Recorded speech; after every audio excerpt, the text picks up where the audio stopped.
Hello and welcome to my channel. Today, thanks to the kindness of my patrons, we are diving into a Norn Fashion Wars showcase, and it's a big one, with light, medium and heavy armours for both the male and female avatar. Now this video is to help new players just starting their Fashion Wars adventures, with lots of easy to unlock good looking kit, as well as a few more challenging sets too.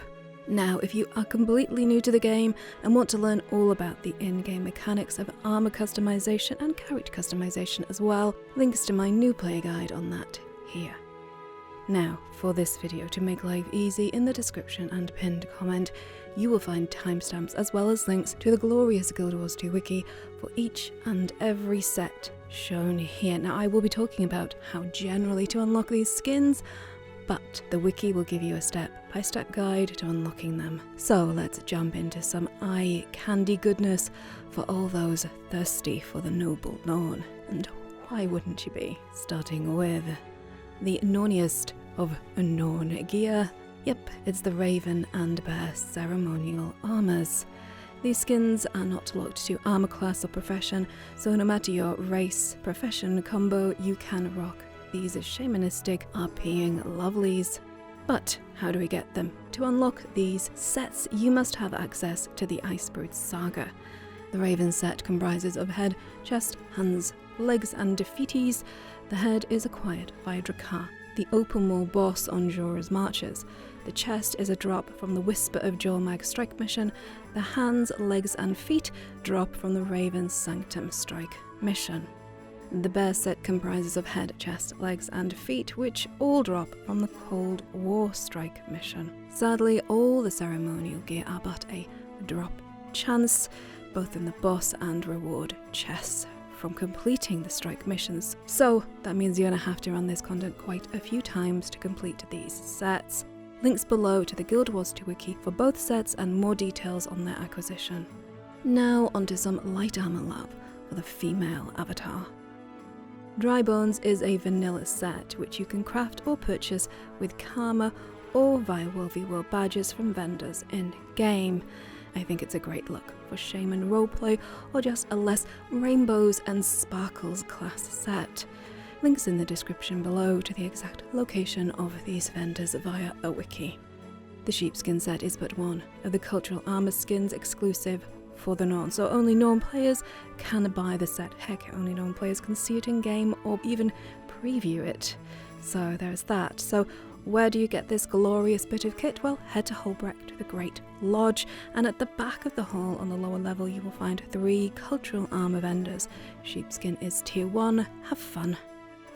Next up is the light armor variant of the Vigil Honor set. The set is sold at Vigil Keep in Gandharan Fields. Only characters who chose the Vigil order during the personal story can purchase Vigil armors, but once the armor has been purchased, any character can transmute their appearance. And another Order of Tyria set with Whisper's Secret Light Armor, which is unlocked via the Order of Whispers. So again, you will have to have at least one character on your account that has joined this Order of Tyria during the personal story. Head to the Bloodtide Coast to the Chantry of Secrets to find the vendors. Once unlocked, any light armor wearer can rock this skin. Profane Armour is a Black Lion skill, an OG Black Lion skin at that. And I love its bold style, which I think marries well with the Norn's embrace of physicality and complete lack of any self-consciousness, of which I am endlessly envious. Also, it works well too with a merciless focus. Onto the light armor for the male avatar, starting with Warbeast, the light armor variant, which is craftable by tailors with a skill rating of 400. The recipes for all the Warbeast armors drop in Path of Fire content. For example, legendary and champion bounty rewards can drop them, as well as battered forge components found throughout the open world maps of Path of Fire. But it can also be unlocked via the Crystal Desert reward track for both player versus player and world versus world. If you are very well off and have more than a few 100 gold to spare, you can purchase them off the trading post, but honestly, it's a bit rich for my blood. Next up is Winged Light Armour set, which is crafted by Journeyman Tailor, so you'll need a skill rating of about 225. This set has a nomadic sage vibe without being overly fussy. I like my Norns to be a bit pared down, and it works really well with dark hues, this set, so consider that, even enameled. And you can purchase this set on the trading post for a modest sum too. The Apprentice set is actually the starting set for many light armour wearers, but it can also be purchased from most armour smiths in-game for a few silver or from karma traders in Wovi World. Links below for the locations. Again, it's a simple male caster look, embracing the minimalism with a little bit of swashbuckler thrown in there for good measure. Lupine is tier 3 Norn cultural armour of the light variety. To acquire the whole set, you will need to spend 119 gold, which is not insignificant when you are just starting the game. Being a cultural armour, again, only Norn characters can wear this set, transmute it, even preview it in game. To repeat myself, the Norn cultural armour vendors are found in the Great Lodge in Holbrook. Honestly, you can't miss them just past the giant claw in the centre of the hall. Final light armour for the Norn male is Seer's, which is again an old school armour and perfect for new players. Now, this set drops in high-level core maps. Think Malkor's Leap, Frostgorge Sound, the Straits of Devastation, and if you don't want to play with the RNG gods, you can purchase it on the trading post for a very modest sum. Its look is actually quite different from the male and female avatars. I think both look awesome, but the male has a more striking militaristic look, and it dyes a treat. I love the dye channels on this set. On to medium armour, and I'm going to give a warning here. Although there are some awesome medium armours in game and more are being added all the time, I think it is the weakest category in terms of diversity of look of all the armours, with heavy armour probably being the king as far as I'm concerned. But on to the female medium armour, starting with, of course, we had to do it, Wolf, arguably one of the most iconic sets in game, worn by one of Tyrion's greatest heroes. Long will she be missed, Stagolkin. This is my go-to set on my Ranger even now, after like 7 years of play, so yeah, it has held up and it is well worth the 119 gold you need to fork out to get it. But well worth it, and again, Holbrook, Great Lodge at the back, can't miss it. But next up is the Council Watch Armour, which is a dungeon set and can be purchased for seals of Beetleton, which are rewarded for completing the Cordicus Manor Vanilla Dungeon. The whole set will cost you 1,380 seals, and honestly, I just love the wing design on the coat. Again, with the Vigil love, because we're going for the medium armour on the female Norn. It works so well with the Norn, I'm not even ashamed to use it several times during this video. You're gonna have to forgive me. For anyone who used the timestamps to jump here to just look at the medium stuff, I'm going to say again, if you want to purchase the Vigil armours, you will need at least one character on your account who is a member of the Vigil, which you join during the events of the personal story. Once the armour's unlocked, any class can use it, as long as they match the weight. And up next, so I've selected another Norn cultural armour set for the medium. Honestly, this is not laziness on my part. This is born of my absolute admiration for the cultural armour set designs throughout the game. They are absolutely stunning. Maybe the Seer is not that great, but the rest of them are stellar, and this medium predatory armour is just mwah, it's perfect. And again, Holbrook, Great Lodge at the back. The last medium armour for the female avatar is the Bladed set, yes, from Heart of Thorns. The skin is unlocked by the Heart of Maguma reward track for Wovi World or PvP, and or by completing the event Night and the Enemy on the Verdant Brink map. If you are a big fan of sharp and pointy, this armour is a winner right here. Let's show the boys some love in the medium section. First up is Sneakthief, an exotic set which drops from, again, higher level core maps like Fireheart Rise, Frostgorge Sound, Malkor's Leap, Mount Maelstrom. It can, however, also be purchased on the trading post for a modest gold sum.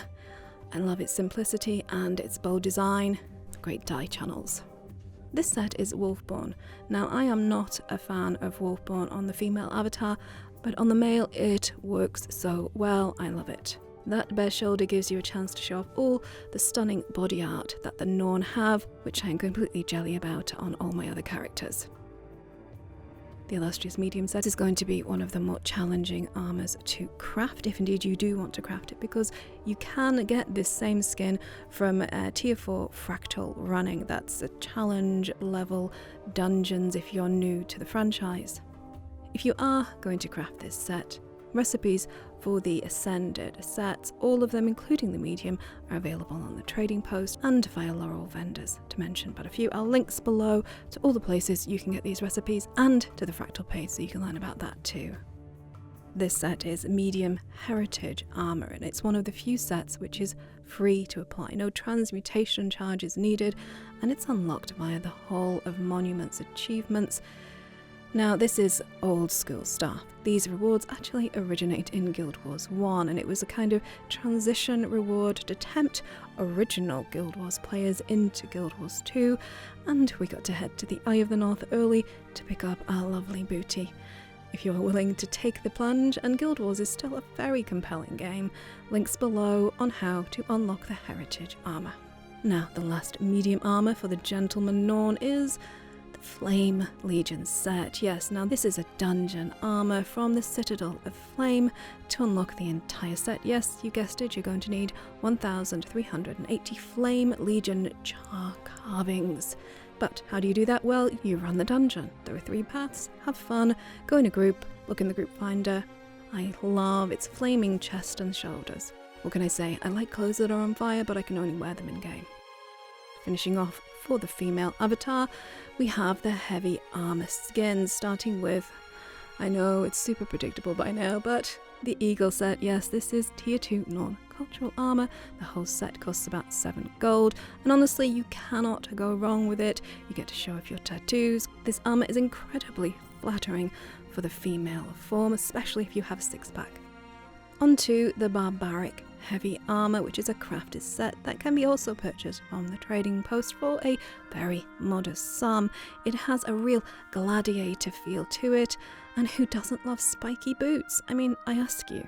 If you do decide to craft this set yourself, you'll need to have armor smithing at 300 rating. The decorative Carapace Heavy set is unlocked via Season 2 of The Living World or via the Silver Waste reward track in World v World or Player vs Player. And if you love achievements, you can unlock the luminescent variation of it. It is a long, winding and difficult path. I did it with the help of some wonderful people, so if you really like the glow, that's the way to go, but you have been warned, you could have a nervous breakdown on the way. And continuing the Heart of Thorns theme, well, this is the Mistward armour. The entire set is linked to a series of collection achievements for the Revenant profession. Links below on how to unlock it. It's great fun. I've unlocked all the elite specialization rewards. If I can do it, you can. Have fun. And the final armour for the Norn female is Braham's. Yes, we are embracing some cross-play, and oh my goodness, it's a gorgeous set. Now sadly, it is a gem store item, so it will set you back about 800 gems or around 266 gold, because you can exchange the two, which makes the whole system fairly forgivable. For me, it's well worth the cash. I've had it for ages. I love it, but you're going to have to keep an eye on the trading post because it is an on-again, off-again skin.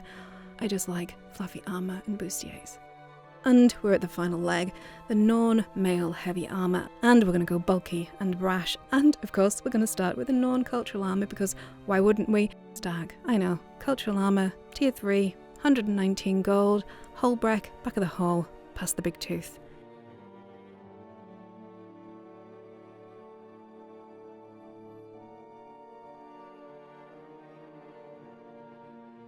Up next is Warbeast Heavy Armour. The whole Warbeast set has been a complete triumph. I think it looks smashing on the Norn. All the sharp shape language is beautiful. Armour smithing, you're going to need it up there in the higher levels to craft it. It's gorgeous, it's lovely. Enjoy the Warbeast. I know I occasionally do on the weekend. The Norn and the visual style of the ethos just marry together so well. I love the Vigil armour, I think it looks great on the Norn, I think it looks especially great on the male Norn.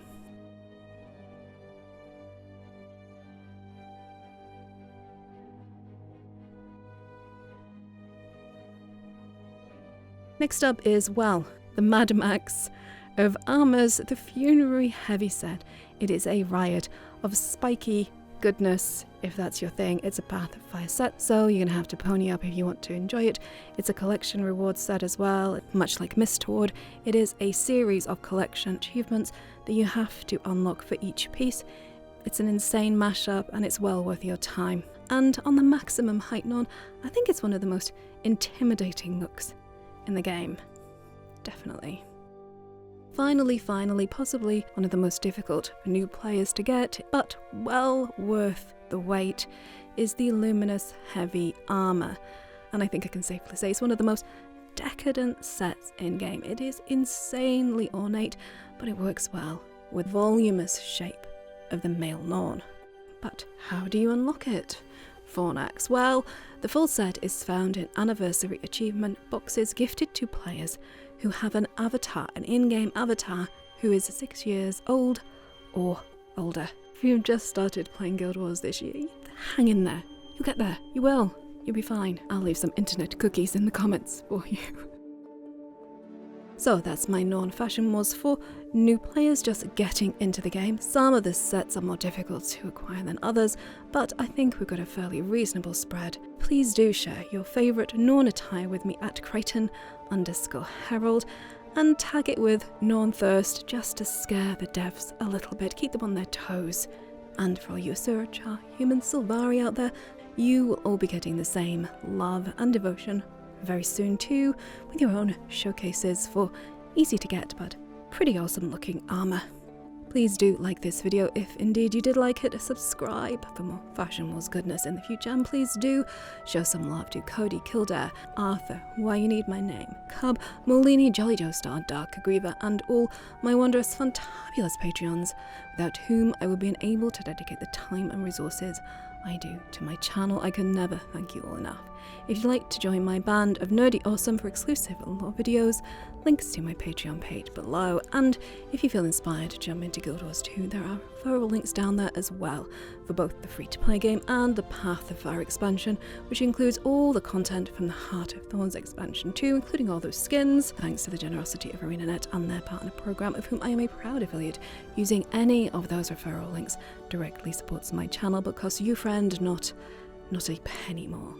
But we come to the very end, so until we meet again, please stay safe, stay awesome, and thank you so much for watching. Bye bye.